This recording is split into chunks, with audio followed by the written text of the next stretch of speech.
अपनी बात ईश्वर को कहना भाई बहन, अपने मन की ईश्वर को कह देना, सुनाना, ये प्रार्थना। और कभी यमुना जी के किनारे बैठकर नेत्र मूंद कर उसकी सुनकर 2 अश्रु बिंदु बहा देना, ये ध्यान। बहुत बड़ा अंतर नहीं है ध्यान में, बहुत उलझने का विषय ध्यान नहीं है भाई बहन।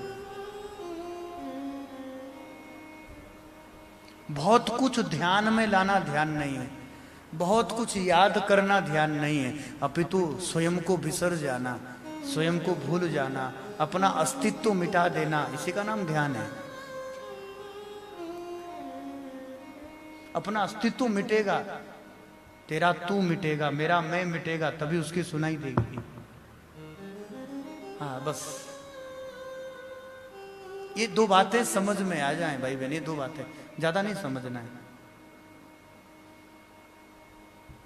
कभी कुछ कहने की इच्छा हो, कभी किसी को कुछ सुनाने की इच्छा हो, संसार को सुनाओगे तो शायद वो समझ उसका विषय ही नहीं है। कुछ कहने का मन हो तो वो खड़े हो जाओ, बिहारी जी को कह दो। वो हर भाषा समझता, सब भाषा उसकी है। अपने हृदय की कहना, अपने मन की कहना, अपनी बात रखना, इसका नाम है प्रार्थना। प्रार्थना यही है, यही प्रेयर है और कुछ नहीं है। जरूरत नहीं है किसी के रटाए रटाए पदों को गाने की, किसी के रटे रटाए प्रार्थनाओं को गाने की जरूरत ही नहीं है। वो उन प्रार्थनाओं से प्रसन्न नहीं होता। हम परसों बात कर रहे थे, जितना प्रसन्न वो जनाबाई की गाली सुनकर होता है। पंढरपुर में खड़ी जना और भगवान के मंदिर में जाकर 10 गालियां, और वो प्रसन्न होता है, कहता है मैं स्तुति सुन सुन के कान पक गए, मैं परेशान हो गया और रटी रटाई स्तुतियां सब मुझे वही सुना रहे हैं। जना आज तू हृदय की सुना रही है। तुझा काल रड़े, काल तुझे खा जाए, तेरी घरवाली रुक्मणी रंडुवी बोलते ना, विधवा हो जाए। आप पढ़िएगा कभी जना को, वो पंडरीनाथ खड़ा है, वो मेरी अधिकार प्रेम अधिकार देता है, और अधिकार में जना भगवान को गाली दे रही है। वो प्रार्थना से उतना प्रसन्न ना हुआ होगा जितना प्रसन्न हो जना की 2-4-10 खरी खोटी सुना। अब गोपियां क्या करती है? प्रार्थनाएं करती है, स्तुति करती है, ओम जय जगदीश हरे। सुबह उठकर गालियां देती है। नंद को छोरा चोरी कर तो डोरे, 1 नंबर को चोर।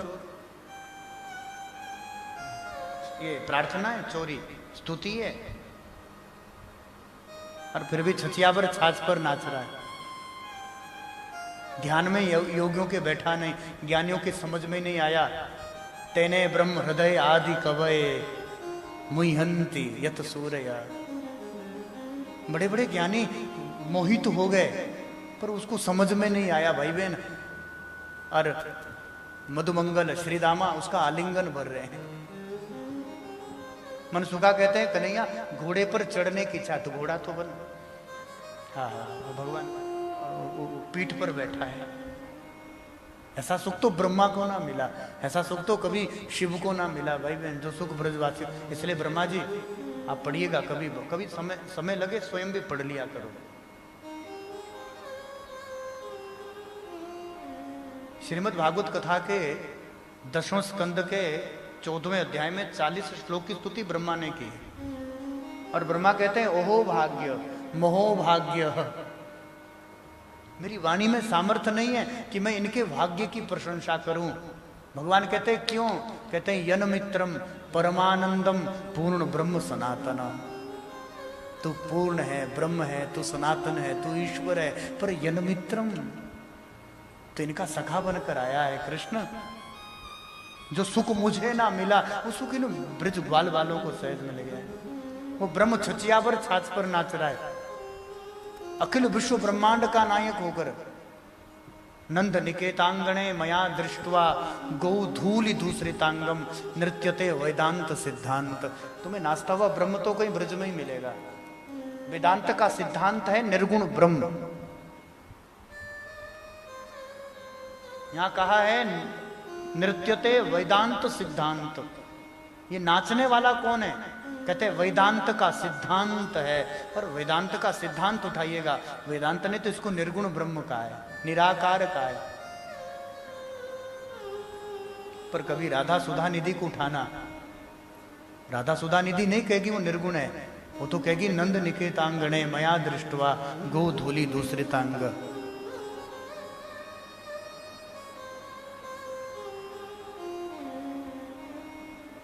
नृत्यते वेदांत सिद्धांत, मैंने उस वेदांत सिद्धांत को नाचते हुए देखा है, नंद के आंगन में मचलते हुए देखा है, चचियावर छाछ पर गाली सुनते हुए देखा है पंढरपुर में जना की। तुम्हारे मन में जो है ना भैया सुना देना, उसी से प्रसन्न होता है।